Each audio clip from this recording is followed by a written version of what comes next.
to a lot of us, is really quite an achievement to be thought of as a real Celtic. What it means to be a Boston Celtic is there's a lot of tradition. There's a championship winning drive that we had. Keep it, Havlicek steals it over the side goal. Havlicek stole the ball. It means teamwork, it means pride, but most of all, I think it means leadership. The outside now to Sam Johnson is good. These are the things that create the Celtic mystique that everybody talks about. What capped it for the Celtics is 11 championships in 13 years. It's all over. The Boston Celtics are once again the world champions.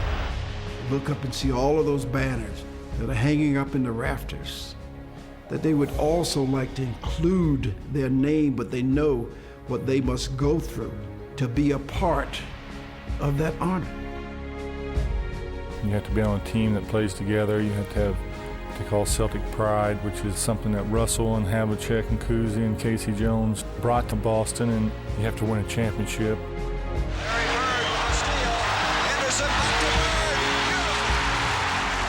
Celtic green is the unique green.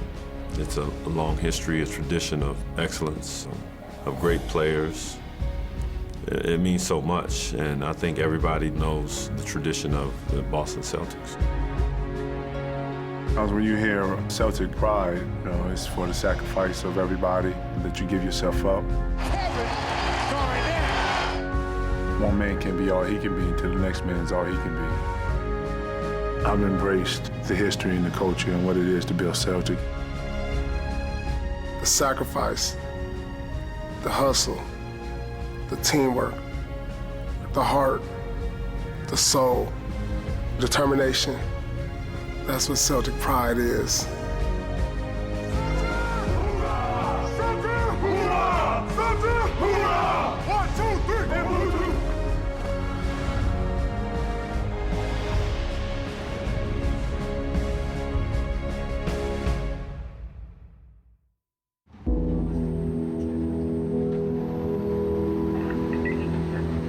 North Station, next stop, North Station.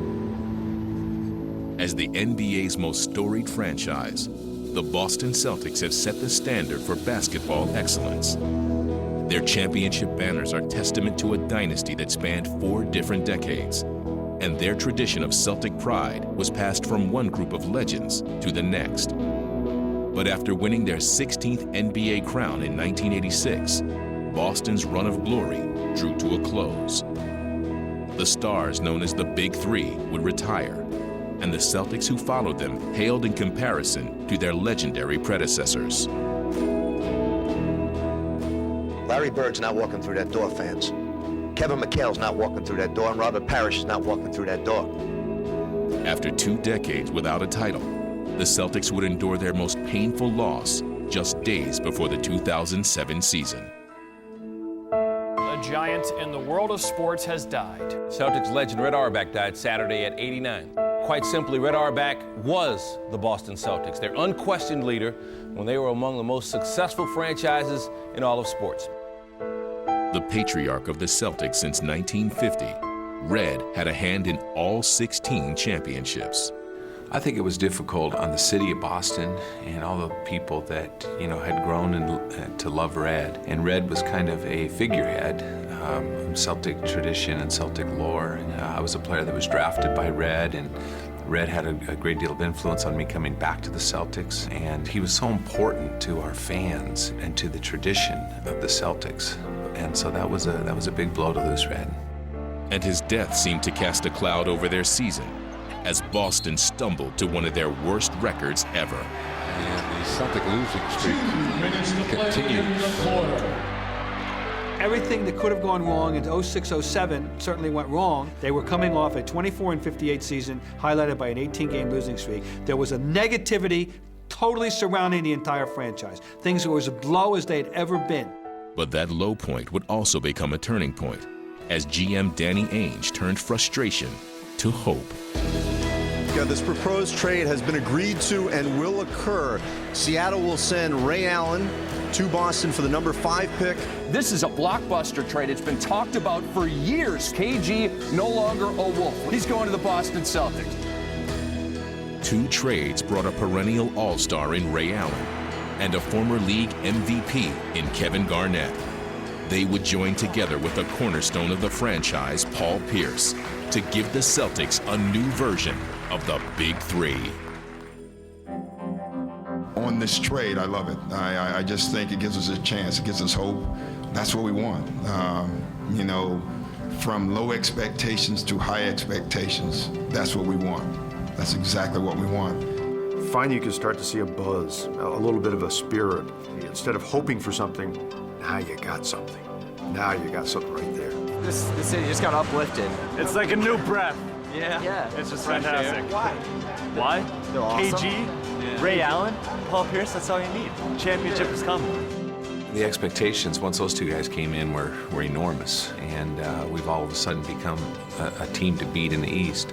I think they were excited about that. I mean, the enthusiasm that those guys had coming together, and Doc got them together too, and Doc, shared the same things, and Doc said, okay, if we win, that's great, but if we don't win, we have no excuses. It's on the head coach and the 3-star players to find a way to be successful. These stars had aligned at just the right time. The Celtics were holding training camp in Italy, where the team would have a chance to gel. Right now, we just landed in Rome, getting ready to start off training camp. Long road for this journey we're about to begin right here in Rome, baby. It was perfect. It couldn't have happened at a better time for us to go over to Europe, because that's a time to bond. When you travel abroad, you're in a foreign country, you're with your team, and at the same time, you're eating, sleeping, talking basketball, hanging out, relaxing. It's only right that we go to the Coliseum with Gladiator. It's only right. It's nice. I like. Nice. Hey! Hoorah! Hey! Hoorah! Hoorah! Yeah, we right there. Here go my crew. Here go my crew. How many y'all bring? This is what we're playing for. We're doing best out of 5. First team to 20 wins, okay? The winner, dinner's on me. Go! Nice, nice. Good action, good action. Come on, White! Now you had practice in 2 days, and the grind was coming in, but at the same time, we had a new team. Oh! 20! And you could see the bonding, and you could see almost all of us coming together. Nice, yeah. This one, I like this one. You feel like you got a little bounce on you.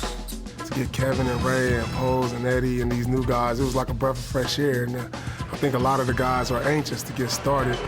It's a lot of fun. You one of the best shooters in the world. You don't need no adjustments. You're right about that. You ain't gonna argue with me on that one.